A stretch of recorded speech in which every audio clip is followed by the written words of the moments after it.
Welcome everyone to our March 26 chapter meeting of the Motor City ISSA, Motown. I can skip that. This is our board to the left, and the newest members who are just joining us, who we will welcome is Janina Brown, who will be our membership director, and Nandini Thakur, who will be the education director. And I'm not sure if either of them is Matt. I can see, but if not, we'll welcome them on behalf of the community. And Matt, you probably want to talk about that. You're closer to this one than I am. Yeah, so anyone who would like to be a sponsor within a chapter meeting or a yearly sponsorship, just email at sponsor@motorcityissa.com. And then you can reach out for a form that you'll fill out for sponsorships. The cost levels and what you get out of the benefits for being a sponsor are in those documents. So if you send us an email, we'll send you that information over. Great. Thank you, Matt. Yep. See here. Yes, so for our members, and thank you, Matt, for making this. We are partnering with the Detroit Cybersecurity and Fraud Forum. It's led by my longtime friend Michael Hiskey, and we're partnering with them for this event. It's pretty good, especially for folks in the related to audit and other areas. It's on April 16th. Like Matt's put here, there's a promo code of ISSA. If you use it, you can get the ticket for I think 1250, which is not a lot, right? Because they do have some costs. Also, ISSA will have a booth. We'll have a presence there. I'm registered. Rajesh is going. I'm not sure who else is coming, but we'll figure that out later. So all members, please do join this forum because the part of the speech I was giving earlier, rising tide lifts all boats, and one of the themes of Renaissance is alliances, right? Fostering those alliances cross chapter of ISSA, but also with other organizations. So this is one of them, right? And well, with no further ado, let me introduce my friend Dan Gregory, a longtime friend of mine. I'm so happy, or we're also happy on the board to have him join us today for distilling down his wisdom and lessons of 25 years experience in the field of cybersecurity, right? And specifically in the area of assessments. And it's I'll say this, I mean, in order to do stuff right, it's like you need to be assess where you're at, because if you don't know where you're at and what the chinks in the armor are, you can't put the people, process, and technology safeguards in place. So I'm very eager to hear what Dan's methodologies, philosophies, and nuggets of wisdom he's going to share with us. So welcome, Dan. Thanks so much, Arun. Thanks for having me. Love this opportunity to work with you more. Oh, pleasure. Yeah, we'll have others too. Yeah. And yeah, thank you for joining. And now I will. That is not a cue to leave, by the way, guys. But just to say, let's see, where is the other one? Here. Okay, and I'll go into display. Okay, so again, welcome, Dan, and Yeah. yes, say a couple of words about yourself and tell me when to flip the slide if I don't pick up the cue, right? Sure. Yeah. So, guys, thanks so much. For those who don't know me, my name is Dan Gregory. I have been doing what I've been doing in one way, shape, or form for 30 years, but 25 years as on this side of the desk, I should say. Prior to that, I was a CISO, where I learned my craft and how to look at the world from the client's perspective, and it stuck with me all these years. I can't shake it. But for the last 25 years, coming up on 27 actually, but I like to round down because it makes me sound a little younger. I have been engaged in interviewing, reviewing, and assessing organizations, all different sizes, hundreds of them across different industries. And I've learned a few things, and I want to share what I see, what I've seen, and what I continue to see. Some of this is going to be pretty obvious, and that should be shocking if you're looking at if you're listening to this and you're watching my presentation, you go, yeah, okay, heard it. But we need to repeat some of the things that you're going to hear, and I have a little bit of homework for you guys. Fun homework, helpful homework. I believe that we're asking you guys for your time at 6 o'clock in the afternoon on a Thursday. The least I can do is give you something that you didn't walk into this meeting with, and that would be something you can apply and use in real world situation with your team, even by yourself, however your organization works, to do a bit of a self-assessment. I'll walk through what that looks like here at the end. Aaron and Matt have told me that they will be able to email that out to you guys when we get to the end of the presentation and give you that as a little takeaway. So we can go on to slide 2. Okay, thank you, Dan. All right, so guys, right now, and yes, it's the first slide, first bullet point. I'm getting it out of the way right now. AI. There you go. I said it. I'm not going to deny it. This isn't about that. This is about the fundamental lessons I've learned over the last 25 years. And like I said, what's old is new again. And their saying is, may you live in interesting times. We all do. But the fundamentals are still here. There's a reason why they're called the fundamentals, and they always will. And we're going to talk a lot about those and how that factors into the things that I've seen and learned over and over and over again, literally over hundreds and hundreds of different assessments. So organizations they're still spending more and more money and time and resources than ever on cybersecurity. Okay, you can click once to build out the slide, but just once, and it will build out the rest of the slide, Aaron, if you wouldn't mind. Oh, of course. There you go. It's a bit of an animation. There you go. So breaches are still happening though at the same rate, as you can see, if not worse. They're getting worse, and we're pumping more time, money, and resources into it. Shouldn't the good guys be getting a little better at what we do? The numbers are a little deflating when you look at them. 105% increase year over year, 12,000 confirmed breaches, and it's the highest number in recorded history. And the numbers go on and on. Okay, even if just a portion of this is true, you step back and look at the aggregate. Things are not improving at the rate at which we are spending a commensurate level of time, money, and resources at defending against the problem. So what's going on? What do we need to change? We need to actually go back to the basics. Do we need to build a better mousetrap? Whatever it is. In my experience, like I said, clearly, when I get an organization to stop, land the plane, and work on their fundamentals, it makes a significant change. The good news is it doesn't take a lot of time, money, and resources to do the fundamentals because you almost always have a lot of the ingredients to make the soup. You've already got them. You just need to slow down and stop chasing that rabbit. Okay. And that is all of the automation and AI and advanced technologies. I'm not denying it. I'm a realist. We have to live in this world, and it's there. It's part of it. But let's get back to basics, and it will change fundamentally. My job is to not so much convince you, but to show you through example and anecdotes why I feel so strongly about this. So we can go on to the next slide. Sure. Like I said, and you can click one more time to build this slide out. Yeah, So I've assessed. I'm learning now. I was about to. There you go. So I've assessed, like I said, hundreds of organizations, guys, across different industries, size, and complexities. And what's interesting is not how they're all different, but of course how all similar they are, regardless of what challenges they're up against and what industry they're in. So the good news is you can take this away to a large degree, regardless of position, role, industry, what your company does, in the same way. Now it will adapt, and that's where the homework kind of comes in. But that's been my experience, right? And the data supports it. The findings support it. Unfortunately, the global reports that come out every single year that we all read the same way. We're not surprised anymore when we read these things when they come out. So according to Verizon, you can see the same few attack patterns dominate every single year.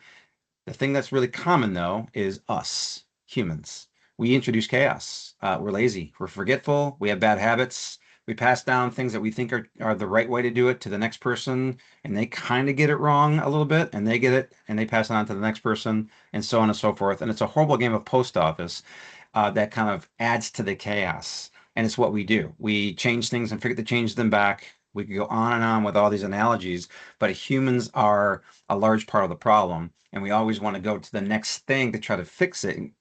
But what we really should be doing more, still with a mindful eye forward, is looking back at the fundamentals. That way, a dollar spent will be a dollar's worth of risk prevention versus maybe 50 to 25% of that dollar really having a difference. I'll break down what that statement means in the next few slides.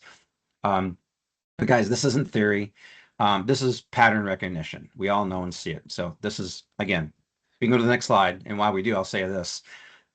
This is an opportunity for me to share with you guys what I think can make a huge dent in this problem. So I don't believe in burying the leads. You can, yeah, sorry, that slide transition kind of freaked me out. I thought we were one slide ahead. So, guys, across these environments, there's three things that I'm seeing show up all the time. First, fundamentals being missed. I've already said that 1,000 times. Second, priorities are inverted. Okay, organizations focus on the wrong problems. I'll break that out more in detail in the lessons learned slides coming up. And then third, the cybersecurity maturity is widely misunderstood. The word maturity, if you ask 10 people, what's your cybersecurity maturity? How do you measure its effectiveness? And what kind of metrics and data are you pumping into that level of maturity to determine where you're at? You're going to get 10 different answers. Okay, because everybody thinks they measure it in meaningful ways, but if you measure the wrong thing up front, you're going to be way off the mark downstream. Like a bowler who's off by a few inches on the far end of the lane, your ball is going to be in the gutter if you're not aimed right. It will be exaggerated for every foot that ball travels. Same thing if you're not measuring maturity metrics the right way. You'll have great numbers, but if you're not measuring the right things, then it's not going to be really worth the squeeze. We'll talk about more what those metrics should be, what I recommend, what I see some organizations doing better than others. I'll share those. That's a really important one. So you can go on to the next slide, and it's going to just be the word lessons. So like I said, I don't believe in burying the lead in the presentation. I want to get you guys to the good stuff right away. So here we go. Let's jump to the next one. There you go. We'll let that one build up. So, and there's no more clicks on this slide, Aaron. So Okay. when I talk about fundamentals being broken, this is what I mean. Okay, literally, materially, these are the ones, and these are hundreds. What I did to the degree that I could, I went back and I had literally hundreds to pick from mentally and documentation wise and everything else. And yes, ChatGPT and some others helped me aggregate this data because there's no way I was going to read 10,000 plus pages or whatever it was and boil down and find the patterns that I already knew were there. I was doing it more in this case for confirmation and a little bit of prioritization, but my gut was true. It was accurate. It was a good exercise for me. So these are the things that I mean. These are the most common issues I see. And I didn't take that back 25 years because I don't have that much storage and documentation. But my recall was there. And I can tell you, going back to the very first assessment, you never forget your first one. We called it Discovery back in the day. I know, a really cheesy name, but it was the same exact process. Okay. And then now fast forward to today, where I literally am engaged in another one. I'm a virtual CISO for a large organization, and we're starting off with an assessment. I'm a couple weeks into it, and I'm already seeing exactly the same patterns. They show up over and over again. So asset visibility, we all know it's bedrock. We all say it. We all believe and are aware that that is probably a good thing to start off with. You can't protect your environment if you don't know what it's made of. But already people fall off the wagon. Oh, it's too complicated. The technology doesn't exist to do it accurately. I need 14 different solutions to pull together all the assets that I have because I have so many different proprietary weird things going on.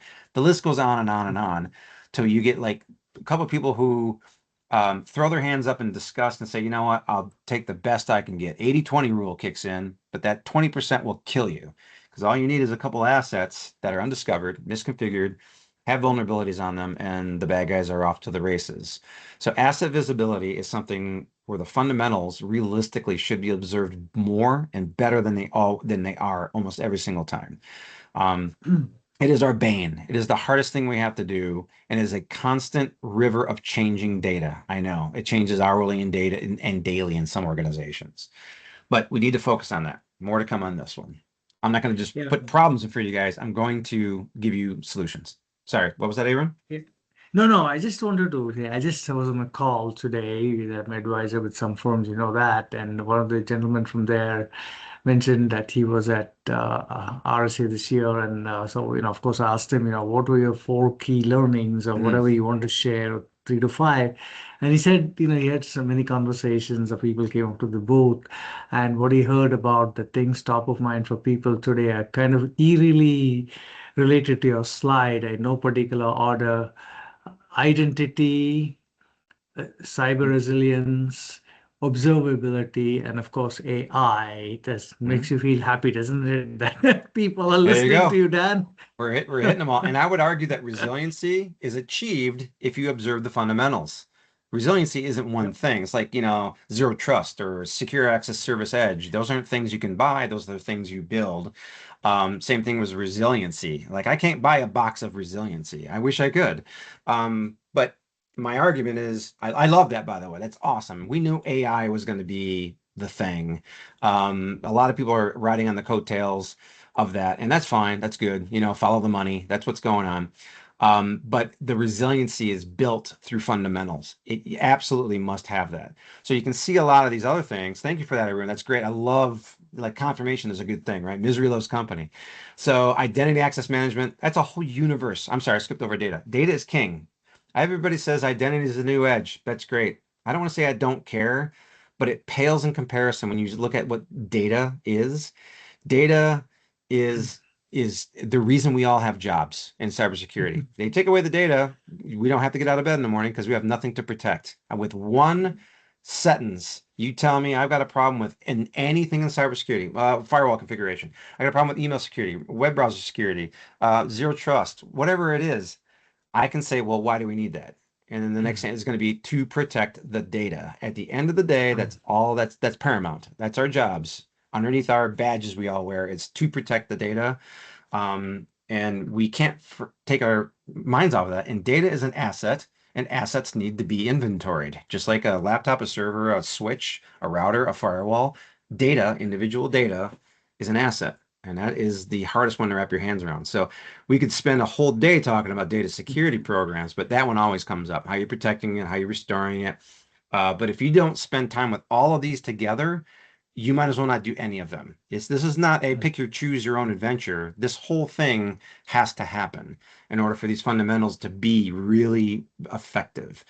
Identity access management, again, a whole nother universe. People have careers baked around IGA and IAM. That's all they do, making sure the least privilege is observed. Every time I walk into an organization, I ask them, when's the last time I did a periodic account review? And then after the eyes stop rolling, I go, so it's been a while. It's like, yeah, we send out the spreadsheets. We get the same answers from the managers all the time. They don't know any more than just a copy and paste or just blanket approve 90% of it. And they don't dig in and take the time to do it because they have a full-time job. And then scar tissue, cycle after cycle after cycle, eventually gets introduced into that process before almost everybody has access to everything, or a degree of that is happening.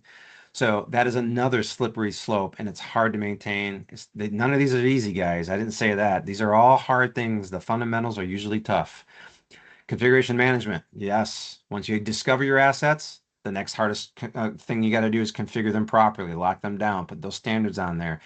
Bad guys love it when they find misconfigured assets, and they always do. We know that. Vulnerabilities goes hand in hand with configuration management. Patch those assets once you discover them, and keep on patching them with context. This is the barometer, the governor screw rather, for vulnerabilities. Just because you have a 0-day patch on an asset doesn't mean it needs to be patched right away. Most of us know that. So with context, can the asset see the internet? Is it already protected with many layers of security already, et cetera, et cetera? Maybe it diminishes the prioritization you put on that one particular patch, but you need to know more about the asset itself. Where is it? How is it connected? What does it do? What is its purpose? Asset management. Go right back to that one every single time. Logging visibility is another big one. Just because you can see all your security events, that's great. You've done 10% of the heavy lifting. Congratulations. You got all your security events logged, and you get people looking at glass. Problem is you have people looking at it, number one, which is hard because we have to sleep once in a while. We're fallible. We miss things. There's no way the human brain can take in all these events per second and hope to have a fighting chance. So automation, yes, AI. This is where it really makes a huge difference. I'm seeing AI making the biggest dent in this category than anything else because it's what it's programmed to be great at. To give me lots of data, I will chew it up and make sense of it for you in near real time, and it's getting better. The issues we had with version 1, they're getting better and better. Where we get a little less hallucinations and things of that nature. It is getting better, but this is where I see AI making the biggest dent. So none of these is new problems, right? These are the fundamentals. Okay, and we could talk about, well, what about email security, Dan? It's like email security is a tier 2 thing after these. That's important, but compared to these fundamentals, almost any of the other cybersecurity domains is going to be a number two in my book, and 25 plus years of experience have shown me that anyway. So nail these and do them very, very well. And I don't want to guarantee, because that's a horrible word in our industry, but I will certainly give you a much better fighting chance than if you had not observed all the fundamentals in fending off a breach or an event or something bad happening to your environment and your data. So these aren't new problems. They're not even unknown. All right, we know them. Okay, so it's and yet we see this continue to show up almost every single environment I've ever touched. These are the ones I can almost guarantee you. It's like giving aspirin to my patient. There you go. Just take it. We all need one, and you'll be better off. So I'm still sizing up a few things, guys, so I can start giving you some of the good stuff. There's a silver lining here. And if there's any questions or comments, otherwise I can move on. No, hey, you can't give such wonderful nuggets and not have me make a comment or two, Dan. You know me Yeah. too well. So, Oh yeah. so Let me have it. the first thing that and you correct me if I'm wrong about these two things. I think the underlying message that you're espousing here is that you need to focus on the fundamental, but that's a preparation for actually being transmuting your organization to be proactive than reactive. And in fact, using the very data that you talked about earlier to go from fuel like observability powered corrective actions so that you can be more timely and more efficient and more effective in security. Is that sort of Yeah. my recap make sense, or am I wrong? Or No, you nailed it. And to keep in mind and give you perspective on this, there's a governance, operations, resources, technology. We've only just talked about technology here. So this isn't just about technology. I got four more lessons that I've learned coming up. I like to start off with this one because this is where we kind of like, this is the easy, soft, chewy center. Talk to me about tools and disciplines and technology, Dan. And so I'm getting this one out of the way. These are not in any order. All these lessons are equally important. But yes, you're absolutely right. That's you summed it up beautifully. So far, that's where we're at. So we can go to the next one unless there's any questions. Okay. So organizations, so talking about tools, most organizations I walk into have a bloat. They talk about tech debt. I find not the opposite to be true, but it's kind of this paradox. It's like, yeah, we got a tech debt. Okay, well, you have a lot of debt because you have too many tools. Okay. Because you have redundant tools, you have overlapping tools. You bought things that you don't even know what they can do. You got shelfware. I mean, I could go on and on. We know all those analogies, and we're still saying them today because they're true. Again, we're getting back to the fundamentals here. This is the whole point of the PowerPoint. So how do we combat that? Well, if you lead with capabilities or the actual business outcomes, right? Like I'm a business, this is what we do. This is how we are number one in our markets, how we compete against our competition, why people would want to buy our services and product, those kind of things. If organizations think that way more, all the way down through security and work on helping them understand how that translates into what they do, you start changing a lot of things. But now I'm off track on my own slide. I just wanted to add that as an anecdote. The ability to operate those tools that we have effectively has not kept pace. Like I said, we have more tools than we've ever had in our entire lives. I've been going to RSA and RSA type shows my entire career. I remember when RSA was like a fraction of what it is now and all those other shows. Now you walk in, it's like 4 or 5 buildings and you need a bus to get from one to the other. Your feet kill you when you get home because you had to walk 5 miles to go see everybody and you got 10 minutes maybe to talk to all of them. So it's growing at an exponential rate. At the same time, paradoxically, we have a few of them that are starting to say they can do everything. The CrowdStrikes of the world. CrowdStrike came out and it had like maybe 2 or 3 tricks up its sleeve. Now, if you ask them, they can do it all, just like everybody else. Well, the problem is that doesn't solve your human problem, okay? In the operations side of things, no one person knows how to effectively use everything like a CrowdStrike platform could do, or if you bought everything Palo Alto had in their platform, there's no way. You still need individual disciplines knowing how to do those various things. There's a SIM baked into the CrowdStrike platform. There's data protection. There's device management. There's config management. And there's endpoint protection. That's a lot of different disciplines. That's like finding one doctor that can work on your brain, your spine, and do your ears, nose, and throat at the same time. You're not going to find that person. So a lot of those problems are going on. Tool sprawl, right? That's the issues that come along with it. So how do we combat that? So I routinely see these environments. The capabilities exist, but they're not configured or integrated. Okay, so this is where we get down to it. Even if you only had one tool, one perfect tool to handle all of the individual cybersecurity domains, nice, clean, and tidy, it's still not enough. You need to be able to integrate all of them and maximize all of their individual capabilities. So the 1+1=3 mode kicks in, right? It's like you got a great solution here, you got another great solution here. Have you maximized how they're supposed to integrate with each other and do things that also tackle other controls and other mandates and other levels of governance in other areas? Most people just it's hard. And if you don't know the tools, like the person who literally created the tool, if you don't know it to that degree, it's going to be difficult because you'll probably never know all the cool stuff that it can do. Um, it's hard to do that and ascertain that. So slow down, really get to know every tool, train the resources or your third parties or people who manage the tools for you, and make sure that they are wringing absolutely everything out of every individual tool. And then you slowly start integrating. And always ask yourself, do we need to buy another tool? Don't we already have something in-house that can do this? Or combine these two things to do the thing that I needed to do? So this is all about tools and having too many. It's never resulted in better outcomes that I've seen. Just because you have more tools usually means just more spend, more tech debt, more confusion. And before you know it, you've got a little bit of everything, but you're not really doing any one thing very well. So that's the next observation. We can go on to the next slide. Yeah, yeah, just a question, Dan. You've seen a lot of the security industry, right? So I'd be interested in your quick take on, first of all, yeah, I fully agree with you about integration, interoperability. But the question I have is, what do you think is appropriate? Maybe the answer differs based on the size of the enterprise. I don't know, but consolidated platform Mhm. versus best of breed, or does it depend? Or tools, I mean. Yeah, you kind of gave me the easy out because I was going to say it does depend a little bit, but I won't cop out totally. Um, so Depends on your budget and your need. If you're in an industry, like let's say you're a concrete manufacturer, okay, all you care about is your trucks, the loads, getting the concrete from point A to point B, your aggregate, the raw materials that you need to get in and on the job site as quickly as possible, some safety that you're going to have to monitor as well.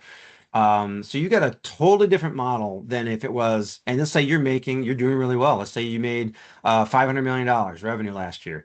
A $500 million revenue um, hospital is going to have a completely different set of challenges in budget and spend and risk tolerance because you're dealing with human beings and their lives at the end of the day. So one is more risk conscious because or risk averse because of money and revenue and timeliness. And the other one is more risk averse because if they do something wrong or something breaks in the process, then human lives are at stake.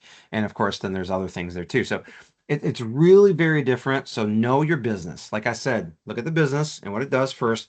Push that down in everything you do and make sure if people aren't educated in it, like cybersecurity people generally on the whole aren't going to be as well at telling the company story and everything from what they do into the end and how they make money. Ask a cybersecurity person that question. Do you know exactly what we do, what we need to be great at what we do, and why we're known better than anybody else in our market and what separates us from our competition? That's a really hard question for an average cybersecurity person to answer because it's no fault of their own. They just don't get that education in general in most organizations I walk into. Time well spent to make sure everybody knows to tell the story and understands it. That way they can take that into what they're doing and with that lens and go, okay, I know why I'm doing what I'm doing because it affects these things in these areas of the business. That changes that attitude and it changes the spend. It changes the tools they buy and how they would treat the company's money because they start thinking about it like their own. Um, Most organizations don't do that. They should. That makes sense. Thank you, Dan. Yeah, you're welcome. The next one is maturity. So one of the biggest Definitions of cybersecurity maturity. The best one definition I've ever heard of cybersecurity maturity is this. And I wrote this down in a notebook, and luckily I found it. Cybersecurity maturity is best measured by how well an organization can defend against and respond to a real world threat. So you don't know how good you are until you're tested, right? Basically, against an adversary or an event that might happen against your environment. So I've been a coach on and off for the last 10 years or so, baseball. And, I've done whiteboards. I've got playbooks. We sit in the classroom style and we talk and we verbally drill all the time when we have rain days or if we just can't get on the field or whatever it is. But we do this prep in the classroom. If that's all I ever did, how well do you think that baseball team would play against another team in the real world? They would be horrible at it because I don't know how they react in real time. I don't know where to spend my time working on the weak players, the slow players, the one that need a little bit of help with that elbow or whatever it is. I would never get that in all the, years and years of classroom work. So what we're saying is your maturity is great. You can write your process procedures, you can buy great tools, and you can prep and say, yeah, I think we're ready. And that's great. Until you test yourself or have been tested, you never really know how good you are. So what that means is you test again, and keep on testing. When you're not in a mode of being tested, you should be thinking about when you're going to test next. And that goes for small, medium, and large. To the degree that you can. If you're a small company, there's still ways of doing tests that don't cost a lot of money. Okay, the cost on these things has come way, way, way down. Like less than $5,000, best $5,000 you'll spend all year. Have an organization come in and poke the bear a little bit, shake your tree and see what comes loose. And you'll have the next several months of to-dos and things to work on from that one instance if you find a good one. Okay, they'll tell you what to do. And large organizations, they're in a constant state of testing, or they should be, and most of them are not. They only do it when they have to, pass an audit, or it's that time of year, and they don't really get a good organization to do it, and nor do they take the results and fold it back into the organization in a meaningful way. Some do. I'm not saying all don't, but most do not, in my experience, having seen hundreds of them, hundreds and hundreds. So can't stress that enough. Test and test again. And they don't. We can move No, on to it's the next one. interesting, Dan, Yeah. about the documentation execution. And it's funny because Mhm. you talking about incident response earlier, and so many times you read about companies that they have like this, supposedly information security policy, Yeah. audited, validated by the auditor saying, oh, it's great. And then they have playbooks for various different scenarios. And then the thing is, but they don't do any tabletops. And when No. something happens, on paper it looks good, but like you noted here, the execution is it doesn't have a chance because it's not being rehearsed, right? So it's like, okay, like to your point earlier, you have a baseball team, you have a playbook, but if you don't execute the playbook and practice the playbook, it's going to Mhm. take you by surprise, right? Isn't it? Yeah. 100%. You're absolutely right to point that out. So just because you have great written policies, great, awesome. You wrote a bunch of policies. Doesn't mean you can actually do the things that are written in the policy, because you have alignments to all the frameworks that you should align to, all the 3 and 4 and 5 letter acronyms that we all know. Great. That doesn't mean you're ready. Okay, that just means you're really good at saying that you think you are able to cover a control and attest to to it with either data or screenshots or whatever it is. Great, good for you.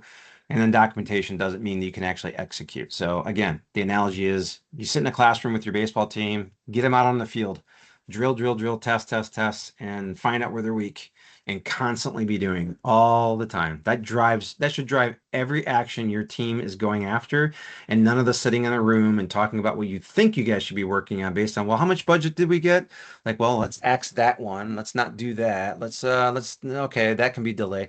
Don't do it that way. You got to run ahead of that, go to your executives and say, listen, we have been tested. We know exactly where we are weak. I am asking for these things for these reasons, and we need to get better in these fundamental areas. If you don't, if you don't control the process controls you. You got to run ahead of it. All right. Slide Hmm. 9, I think we're on. If you go to the next one.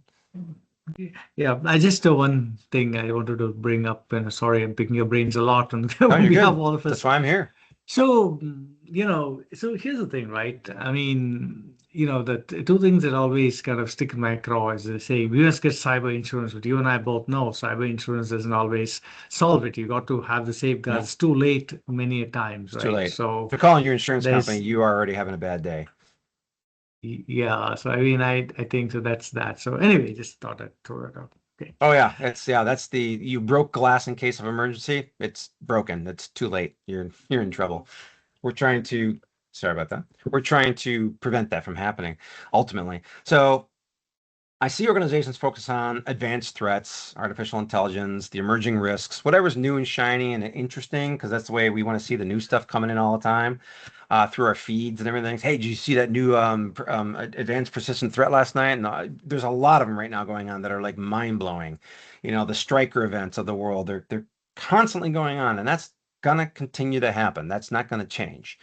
Um, so there's a tendency to chase what's new and look at the new stuff. And yes, of course, I do it myself. It's interesting and it's fun, and we're learning things. It's confirmation. It's like, well, I'm glad that's not me.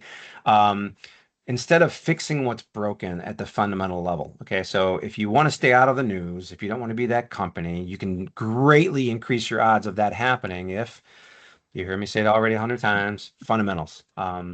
And that leads to all that leads to like misaligned investment and exposure when you focus more on those things versus the fundamentals and letting that drive your decision making. If I was a CISO again, the first thing I do after an assessment, a thorough assessment, honest assessment, is I would pin that up against the fundamentals of that I'm aware of after all my years of experience and only measure just against the fundamentals. And I would spend the first 18 to 24 months testing my team to death after we fix these problems to make sure that I am thoroughly happy and satisfied that we score an A minus at the least on those fundamentals, and then we can go on to other things and build on that foundation. So we can go on to the next one. So I meant to ask on the previous side, and cyber insurance is one thing. I lost my train of thought. How important, I mean, how useful, important, I don't know what to say, but there's a school of thought, we should have a firm on IR retain. Others say, Hmm. well, no, our teams are well prepared. Is the answer one or the other? Is it somewhere in between? Or No, it's because, both. Yeah. go ahead. Yeah, it's both. So imagine this. Organization A has not observed any of the fundamentals. Organization B is a star pupil, and they've observed all the fundamentals, and they've drilled and drilled and drilled. I'm not saying it's a guarantee of an event not happening. An event, let's say, happens Hmm. in both organizations. They both have to go through their incident response process. They both have to break glass. They both have to contact their insurance agency. Legal gets involved. HR gets involved. Everything is coming down in both organizations. The organization that is more attuned and has better fundamentals and has drilled is going to be able to respond quicker. They're going to know exactly what the blast radius is, or better know the blast radius if assets have been identified and configured property, vulnerabilities have been patched. They're narrowing the focus of what could possibly have been infected and impacted by an event because they know their environment like the back of their hand. It's been drilled into them. Hey guys, this is just like that one red team exercise we did 3 months ago. Let's kick that into place right now and do that. Those are the fundamentals we need to exercise right now. They're going to recover so much faster. The blast radius will be known and smaller than company A. Company A will just basically be saying, you know what, I'm going to update my resume now. That's it. That's all I can do. And that's an extreme, I know, but um, they're going to be having a much worse day because they won't even know where to begin. Question marks will be floating all over the place with no answers because they didn't do the work. So you do need an incident response plan no matter what. You need to practice it. You need to put it through the ringer. You need to have cyber insurance. Absolutely. Um, so both is really the answer. You need to have all those things. It's irresponsible not to. But company B is going to have a much shorter pain process than company A. It's I've seen it happen so many times. Thank you, Dan. Yep. So we're on the number 10. So at its core, you can build this one out. Then we're basically getting to the end here, guys. I Oh, promise. okay.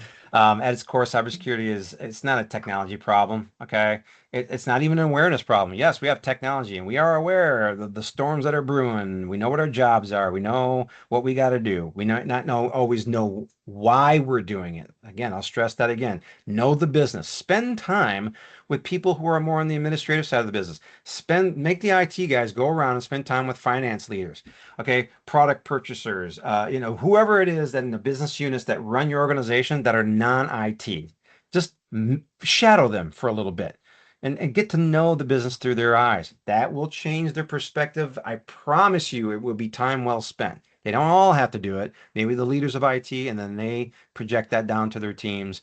But you should spend time doing that, knowing it's irresponsible to not know literally how your company makes money from top to bottom, no matter what seat you sit in. So that applies to everybody.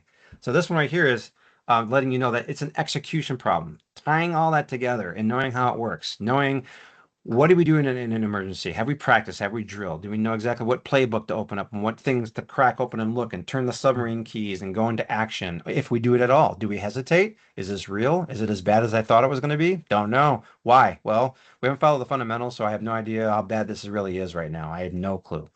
Or I can guess at best. So I know I'm starting to sound like a broken record, which was the point of my whole presentation. But we're getting back into that execution problem is really what the problem is. Okay. And then we can go on to that last slide. Thanks for your patience, guys, and sticking in there with me.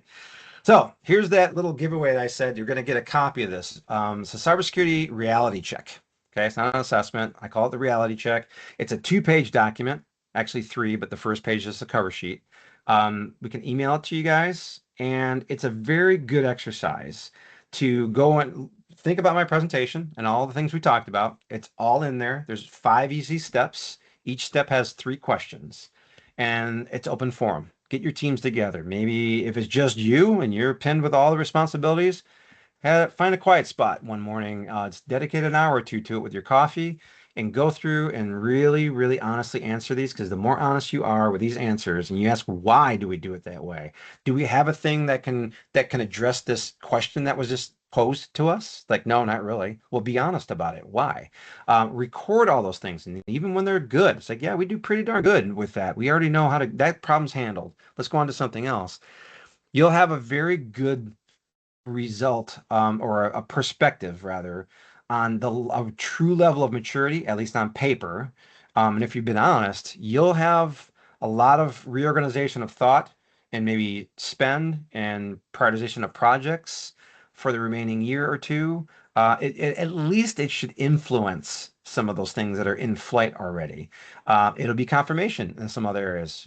It's good to have confirmation. It's like, yep, this produced the result exactly the way I thought it was going to. Great. But it's a good exercise, doesn't take long, but I promise it'll probably be worth the amount of effort you put into it. So you get a copy of that. And the last statement is, it's one of my favorite ones. Maturity is not what you believe to be true. It's what holds up under pressure. So that's true in a lot of different cases, my kids included. So thanks so much, guys, for your time. If there are any questions, I'll stick around. Otherwise, I'll hand it back to you, everyone. Yeah.